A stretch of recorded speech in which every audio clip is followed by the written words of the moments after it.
ဒီဗီဒီယိုလေးရဲ့အစမှာတော့အပြာရောင်စက်ရုံဝတ်စုံကိုဝတ်ဆင်ထားတဲ့အမျိုးသမီးအလုပ်သမားလင်းဝမ်ဟာစက်ရုံကစက်ကြီးတစ်လုံးကိုညအိမ်မအိပ်ပဲပြင်ဆင်နေတာကိုမြင်တွေ့ရပါတယ်။သူမရဲ့အစွမ်းကုန်စူးစမ်းမှုကြောင့်စက်ရုံအတွက်ငွေကြေးတန်ပေါင်းများစွာဆုံးရှုံးမဲ့အနေအထားကနေကယ်တင်နိုင်ခဲ့ပါတယ်။ဒါပေမဲ့သူမဟာအလုပ်လုပ်နေရင်ပင်ပန်းလွန်းလို့အနားယူတဲ့အချိန်မှာစက်ရုံဝတ်စုံအင်ဂျီကိုခဏချွတ်ထားလိုက်မိပါတယ်။အဲ့ဒီအချိန်မှာပဲစက်ရုံမန်နေဂျာကြောက်ကအလုပ်သမားတွေအားလုံးရှိမှလင်းဝမ်ကိုစက်ရုံစည်းကမ်းဖောက်ဖျက်မှုနဲ့ဒဏ်ကြေးငွေ9000ပေးဆောင်ရမယ်လို့ကြေညာလိုက်ပါတယ်။လင်းဝမ်ဟာသူမရဲ့ဖုန်းကိုကြည့်ပြီးဒဏ်ကြေးငွေကိုချက်ချင်းပေးဆောင်လိုက်ပါတယ်။အဲ့ဒီနောက်မှာတော့စက်ရုံကပေးတဲ့ထူးချွန်အလုပ်သမားစုလက်မှတ်ကိုအားလုံးရှိမှပဲဒေါသတကြီးနဲ့နှစ်ပိုင်းဆွဲဖြတ်ပစ်လိုက်ပါတယ်။အလုပ်စင်းချိန်ရောက်တာနဲ့နာယီကညနေ9နာရီတိတိပြတာနဲ့တပြိုင်နက်သူမရဲ့ပစ္စည်းတွေကိုတင်ပြီးစက်ရုံထဲကနေချက်ချင်းထွက်သွားပါတော့တယ်။ရက်တပတ်နှစ်ပတ်လွန်သွားတဲ့အခါမှာတော့စက်ရုံထဲမှာအချက်ပေးတံတွေစူညံစွာထွက်ပေါ်လာပါတော့တယ်။နိုင်ငံခြားကနေတင်သွင်းထားတဲ့စက်ကြီးမှာအနီရောင်မီးတွေလင်းလာပြီးစက်ချို့ယွင်းမှုဖြစ်ပေါ်နေတာကိုပြသနေပါတယ်။မန်နေဂျာကျောင်းနဲ့စူပါဗိုက်ဆာမထောင်းတို့ဟာအလွန်ကိုထိတ်လန့်သွားပြီးလင်းဝမ်ကိုအမြန်သွားရှာဖို့အော်ဟစ်လိုက်ကြပါတယ်။သူတို့တွေဟာလင်းဝမ်ကိုတနကားတစ်ခုရဲ့အနောက်မှာသွားတွေ့ကြပါတယ်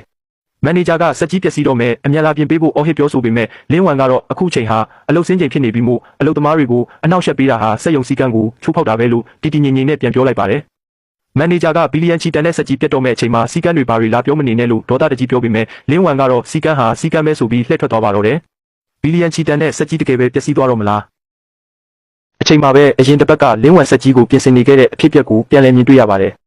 လင်းဝမ်ဟာချွေးတွေရွှဲနေပြီးအိုက်လုံးလို့စက်ရုံဝတ်စုံကိုချွတ်ကလက်ပြက်အင်ဂျီလေးနဲ့အလုပ်လုပ်နေတာပါ။အဲ့ဒီအချိန်မှာမထောင်းရောက်လာပြီးသူမကိုဓမီနဲ့ထိုးကစက်ရုံဝတ်စုံချက်ချင်းပြန်ဝတ်ဖို့အော်ဟစ်မှန်မဲပါတော့တယ်။လင်းဝမ်ကသူမဆက်ပြင်ပေးလို့စက်ရုံအတွက်တန်ပေါင်းများစွာဆုံးရှုံးမှုကနေကယ်တင်ပေးနိုင်ခဲ့ကြောင်းနဲ့အိုက်လုံးလို့ခဏချွတ်ထားတာဖြစ်ကြောင်းရှင်းပြပါတယ်။ဒါပေမဲ့မထောင်းကတော့သူဟာရုံးချုပ်ကနေစက်ရုံစည်းကမ်းတွေကိုတင်းတင်းကြပ်ကြပ်ကင်တွယ်ဖို့ရောက်လာတာဖြစ်ကြောင်းနဲ့စည်းကမ်းဖောက်ဖျက်တဲ့အတွက်တေချာပေါက်အရေးယူမယ်လို့ရိုင်းရိုင်းဆိုင်ဆိုင်ပြောဆိုခဲ့တာဖြစ်ပါတယ်။အဲ့ဒီနောက်စက်ရုံလက်ပတ်နေချိန်မှာလုပ်ဖော်ကိုင်ဖက်တစ်ယောက်ကလင်းဝမ်စီပြေးလာပြီးစက်တလုံးစီထိုးဖို့အကူအညီတောင်းပါတယ်။လင်းဝမ်ကနာယီကိုကြည့်လိုက်တော့အလုတ်စင်းချိန်ရောက်သွားပါပြီ။ဒါကြောင့်သူမရဲ့တပည့်ဖြစ်သူရှောင်းကျဲကိုအလုတ်ချိန်ပြင်ပမှာစက်ကိုသွားကင်ရင်စီကံဖောက်ဖျက်မှုဖြစ်ကြောင်းအချိန်ပိုလုပ်ချင်ရင်စီကံရမန်နေဂျာစီကလက်မှတ်သွားတောင်းရမယ်လို့ပြောပြီးပြန်သွားပါတော့တယ်။နောက်ထပ်အလုတ်သမားတစ်ယောက်ဖြစ်တဲ့ရှန်ကလည်းစက်တလုံးရုပ်တရက်ရက်သွားလို့အမြန်လာပြင်ပေးဖို့လင်းဝမ်ကိုလာရောက်ကူညီတောင်းပါတယ်။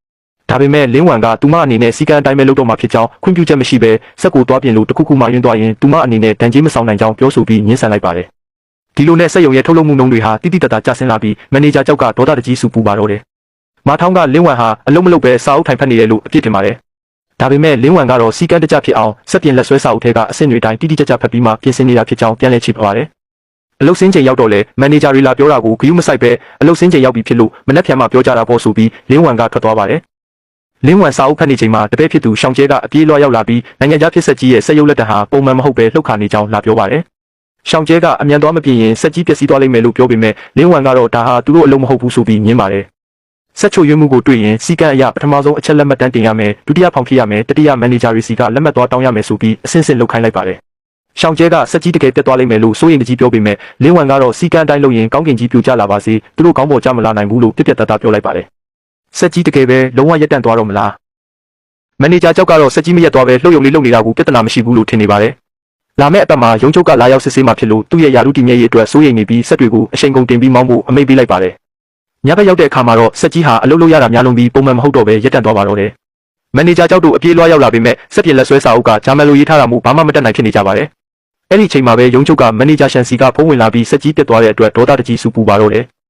ကြောက်လန့်သွားတဲ့မန်နေဂျာကြောက်ဟာအရင်တစ်ခေါက်ကဒီစက်ကြီးကိုပြင်ပေးခဲ့တဲ့လင်းဝမ်ကိုတတိယသွားပြီးချက်ချင်းဖုန်းခေါ်ပါတော့တယ်။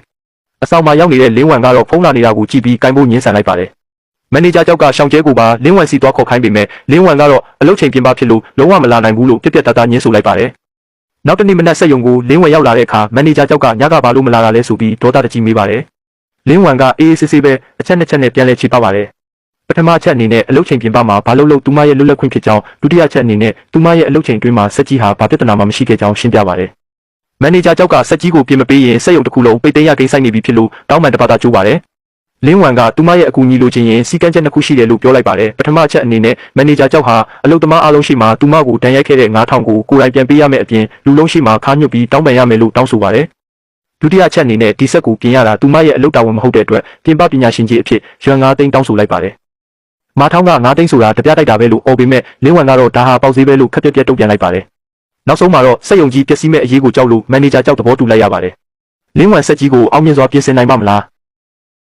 အလုပ်သမားတွေအားလုံးရှိမှမန်နေဂျာကြောက်ဟာလင်းဝမ်ကိုတောင်းပန်စကားဆိုပြီး9000တန်စာအိတ်ကိုပြန်ပေးရပါတယ်။လင်းဝမ်ကစာအိတ်ကိုယူလိုက်ပြီးအခုမှအကျွေးကြေသွားပြီလို့ပြောလိုက်ပါတယ်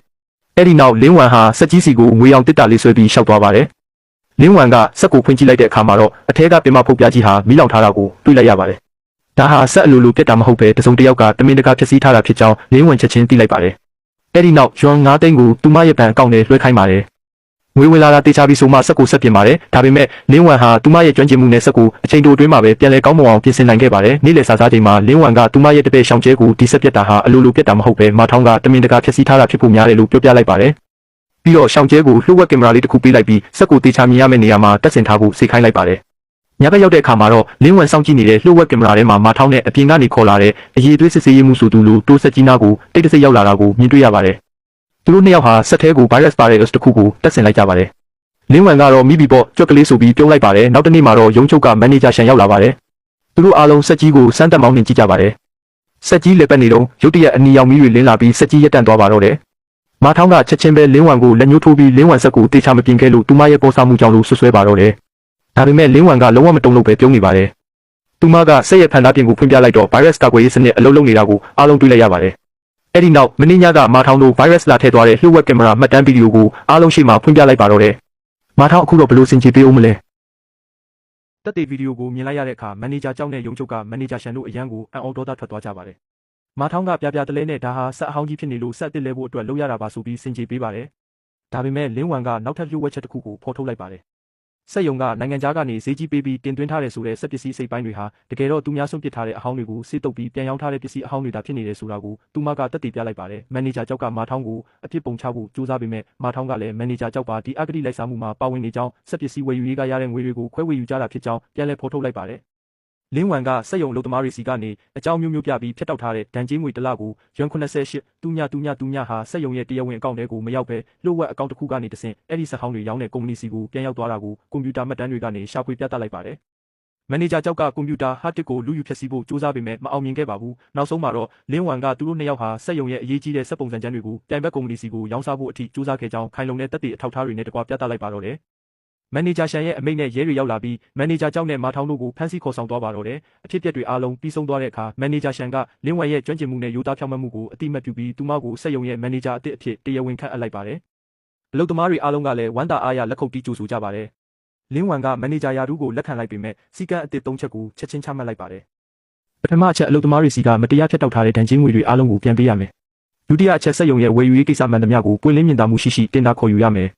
တတိယအချက်အောက်ခြေလုံသမားတိုင်းဟာရုံးချုပ်ကိုတိုက်ရိုက်တိုင်ကြားခွင့်အကြံပြုခွင့်ရှိရမယ်ဆိုတာပါပဲ